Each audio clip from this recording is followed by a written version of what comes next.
कृषि मंत्री सूर्य प्रताप शाही द्वारा उत्तर प्रदेश में खाद्य की कमी को लेकर की गई कार्रवाई के बाद बहराइच में कृषि अधिकारियों के बीच हड़कंप मच गया है। इस कार्रवाई के बाद बहराइच के अधिकारी कालाबाजारी रोकने के लिए सक्रिय हो गए हैं। जिला कृषि अधिकारी सूबेदार यादव ने बताया कि किसानों को उनकी जरूरत के हिसाब से खाद दी जा रही है। उन्होंने ये भी बताया कि खाद की कालाबाजारी और समितियों पर भीड़ को देखते हुए अब तक 3 मुकदमे दर्ज किए गए हैं और 5 लोगों को जेल भेज दिया गया है। इसके अलावा 12 लाइसेंस रद्द किए गए हैं और 26 लाइसेंस निलंबित कर दिए गए हैं। कालाबाजारी के खिलाफ कृषि विभाग और मैं स्वयं इस पर बहुत कड़ी कार्रवाई कर रहा हूं। जहां भी शिकायतें मिल रही तत्काल उनका लाइसेंस पर कार्रवाई की जा रही, निलंबित किया जा रहा है, सीज किया जा रहा है और एफआईआर दर्ज भी कराई जा रही है। पिछले 1 महीने में 3 एफआईआर दर्ज कराई गई है, उसमें 5 लोगों को जेल भी भेजा गया है और 12 लाइसेंस निरस्त किए गए हैं और 26 लोगों का लाइसेंस निलंबित किया गया है और 102 नोटिस दिए गए हैं। जहां भी शिकायतें मिलती हम और हमारे 130 कर्मचारी हैं फील्ड में, न्याय पंचायत वार उनकी ड्यूटी लगाई गई। संबंधित तहसील में हमारे जितने एसडीएम साहिबान हैं, तहसीलदार, नायब तहसीलदार साहिबान, लेखपाल साहिबान की ड्यूटी लगाई गई। वो लोग भी जाकर कड़ी कार्रवाई कर रहे हैं और जहां भी शिकायतें मिलती है इसमें जीरो टॉलरेंस पद्धति पर कठोरतम कार्रवाई की जा रही है।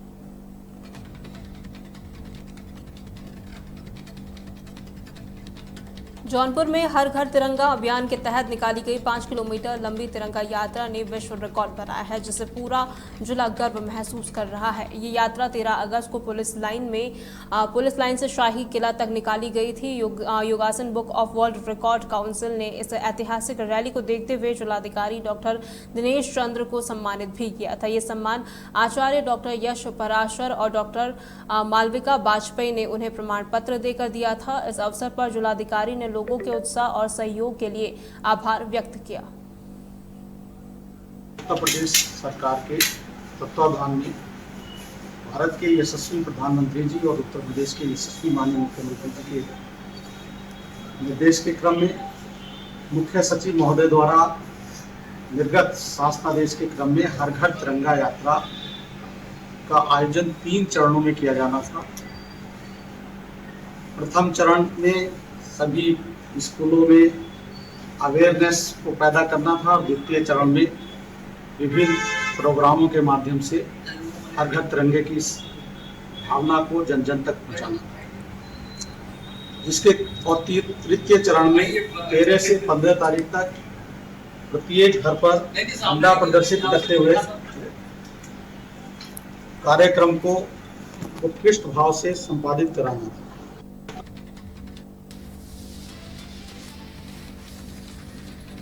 हरदोई के शाहबाद क्षेत्र के सरदार नगर गांव के ग्रामीणों ने आरोप लगाया है कि गांव का प्रधान विकास के नाम पर करोड़ों रुपए खा गया है। ग्रामीणों का कहना है कि ये यादवों का गांव होने के कारण यहां कोई विकास कार्य नहीं हुआ है। गांव में सड़क, नाली, पानी और बिजली जैसी मूलभूत सुविधाएं कई सालों से खराब है। ग्रामीणों का आरोप है कि विकास कार्यों के लिए करोड़ों का बजट पास हुआ है और पैसे भी निकल लिए गए हैं, जिसके सबूत उनके पास भी हैं। ग्रामीणों ने ये भी कहा कि सवाल उठाया गया है कि जब चुनाव के दौरान किसी भी वोट पर कोई जाति नहीं लिखी होती है तो भाजपा सरकार में इस गाँव के साथ ऐसा भेदभाव क्यों हो गया।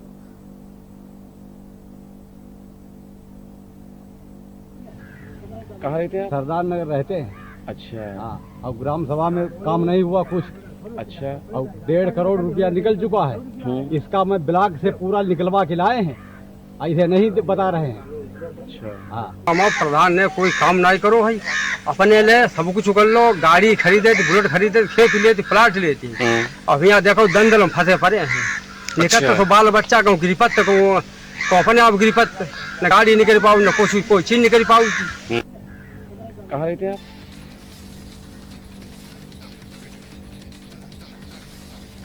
हापुड़ के दौलाना तहसील परिसर में विशेष मरम्मत और सौंदर्यीकरण का कार्य पूरा हो गया है। इसका लोकार्पण हापुड़ के जिलाधिकारी अभिषेक पांडे और उप जिलाधिकारी रेणु सिंह ने फीता काट कर किया। जिलाधिकारी ने बताया कि इस सभागार का उपयोग संपूर्ण समाधान दिवस और बैठकों के लिए किया जाएगा, जिसका लाभ सभी को मिलेगा। उन्होंने तहसील परिसर में मौजूद पार्क के गेट की मरम्मत के भी आदेश दिए हैं। इस दौरान उन्होंने शिकायत लेकर आए लोगों की समस्या सुनी और तुरंत समाधान के निर्देश दिए। तहसील धौलाना का जो सभागार कक्ष है उसके रिनोवेशन का कार्य किया गया है और इसके लिए मैं एसडीएम और तहसील के अन्य सभी अधिकारियों को बधाई भी देता हूं। इससे जो हमारी तहसील दिवस पे जनता आती है, भारी भीड़ आती है, उसके लिए काफ़ी सहूलियत हो जाएगी और प्रशासनिक कार्य को भी करने में आसानी होगी। इसके अलावा कुछ महत्वपूर्ण विषय थे धौलाना तहसील से संबंधित, जिनके ऊपर भी तहसील के उच्च अधिकारियों से वार्ता की। उत्तर प्रदेश सरकार लगातार आम जन को बेहतर सुविधा देने के लिए निरंतर प्रयास कर रही है। इसी कड़ी में आज धौलाना तहसील में धौलाना तहसील सभागार का हापुड़ जिलाधिकारी द्वारा शुभारंभ किया गया है। आने वाले तहसील दिवस में आने वाले फरियादियों को बेहतर सुविधा देने के लिए इसका उद्घाटन कर दिया गया है। आने वाले समय में लोगों को बेहतर सुविधाएं और बेहतर यहाँ जो व्यवस्था है उसका यहाँ उन्हें लाभ मिलेगा। तहलका डिजिटल के लिए मैं मोहम्मद आरिफ हापुड़।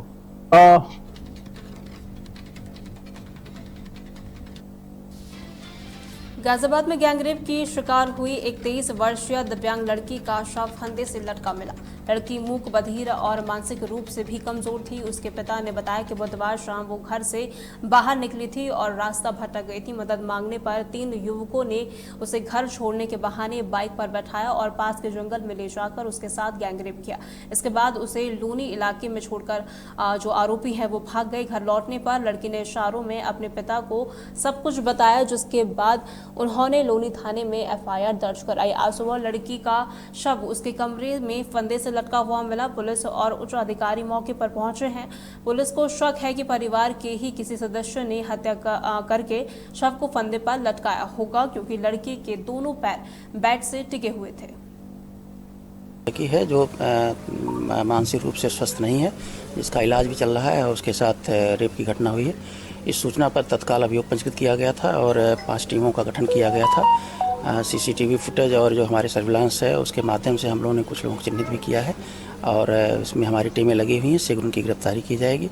दुर्भाग्यपूर्ण तरीके से आज रात में सूचना आई है कि लड़की ने सुसाइड कर लिया है। उनको पंचायतनामा भर के पोस्टमार्टम की कार्रवाई के लिए भेजा गया है। अन्य वैधानिक कार्रवाई सुनिश्चित की जा रही है। 18 तारीख को जो है घर से निकल गई थी, थोड़ा सा मानसिक संतुलन उसका होने के कारण। उसके साथ साथ में जो है वो लड़की के बाद में निठौरा से हमारे द्वारा फ़ोन आता है तकरीबन 10:30 बजे। उस टाइम लड़की जो है अस्त व्यस्त कपड़े थे उसके और लड़की के मुंह पर चोट लगी हुई थी, जिससे हमें तुरंत ही फील हो रहा था जैसे इसका बलात्कार हुआ है।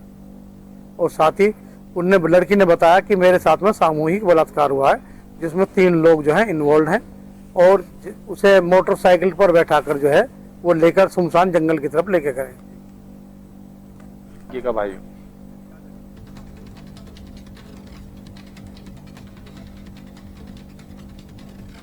हापुड़ में संदेश संस्था ने लोगों की आंखों की समस्याओं को लेकर उनको देखते हुए एक नया नेत्र परीक्षण केंद्र शुरू किया है। इस केंद्र का उद्घाटन लाइसेंस क्लब गाजियाबाद यूनाइटेड के मंडल अध्यक्ष विनय सिसोदिया, संदेश के सचिव पूनम परिहार और लाइसेंस आई हॉस्पिटल के चेयरमैन योगेश कंसल ने किया है। संदेश संस्था की सचिव पूनम सिंह परिहार ने बताया कि ये संस्था पिछले 32 सालों से नेत्र परीक्षण और मोतियाबिंद ऑपरेशन के शिविर लगा रही है और अब तक लगभग 4000 मरीजों का ऑपरेशन करा चुकी है।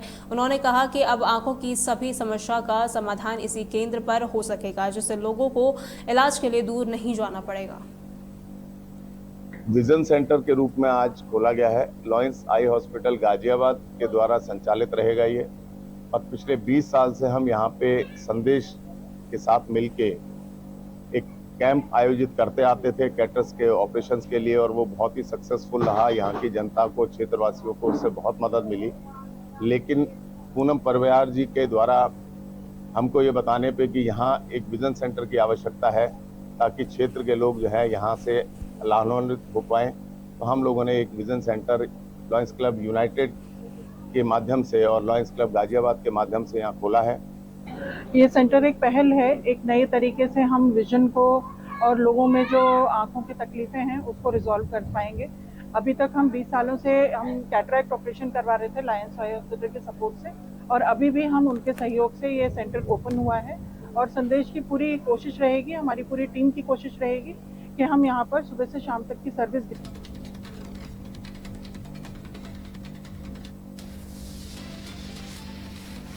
उत्तर प्रदेश के फतेहपुर जिले में गंगा नदी का जलस्तर खतरे के निशान 100.86 मीटर से 31 सेंटीमीटर ऊपर बह रहा है।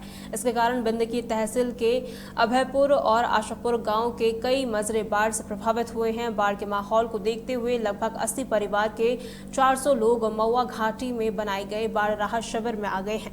गंगा का जलस्तर बढ़ने से संपर्क मार्गों में पानी भर गया है और सैकड़ों बीघा फसलें जलमग्न हो चुकी हैं, जिससे किसानों को भारी नुकसान हुआ है। जिलाधिकारी रविंद्र सिंह राजस्व टीम के साथ लगातार बाढ़ प्रभावित क्षेत्रों का दौरा कर रहे हैं। बाढ़ का पानी स्कूलों में भर जाने के कारण बच्चों की पढ़ाई भी प्रभावित हो रही है। इसको देखते हुए उन्होंने आंगनबाड़ी में शिक्षा देने के निर्देश भी दिए हैं। मेरा नाम राम बहादुर है साहब, गांव जाड़े का पुरवा है। क्या स्थिति यहाँ पर बाढ़ की? यहाँ पे स्थिति बहुत तगड़ी है, बाढ़ चल रही है बहुत तेजी के साथ, घटी नहीं है।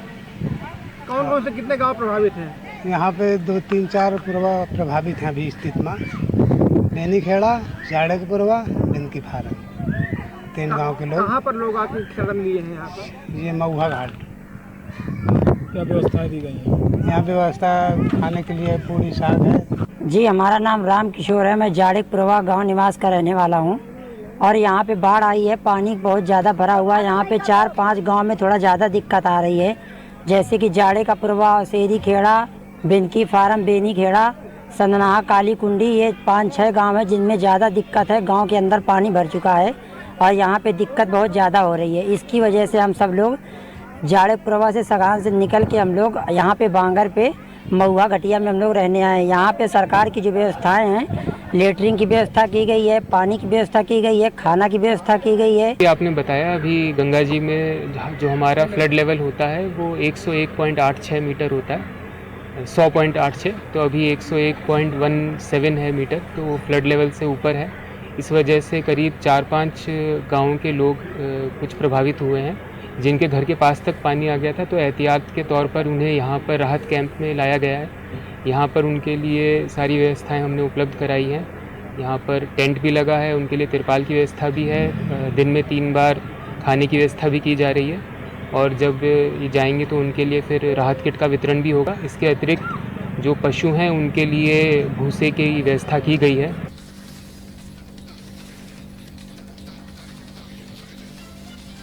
उत्तर प्रदेश बार काउंसिल चुनाव की सरगर्मियां तेज हो गई हैं। इलाहाबाद हाईकोर्ट के वरिष्ठ अधिवक्ता और पूर्व अध्यक्ष bar council of Uttar Pradesh Ajay Kumar Shukla ने धौलाना तहसील का दौरा किया। उन्होंने स्थानीय अधिवक्ताओं से अपने पक्ष में मतदान करने की अपील की।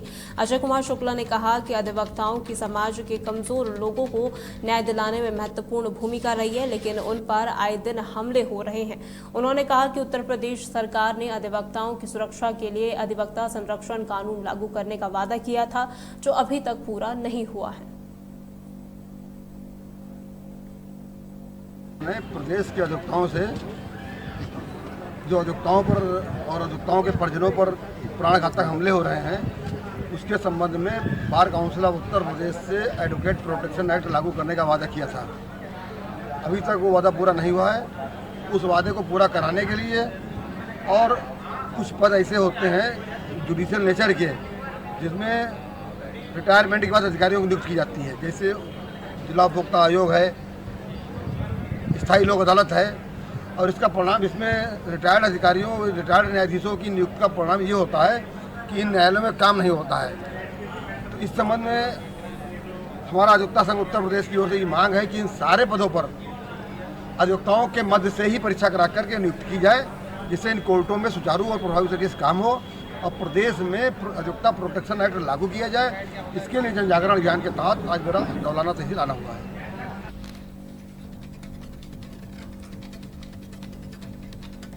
खबर उत्तर प्रदेश में फिलहाल के लिए इतना ही। खबरों के लिए बने रहता है डिजिटल के साथ।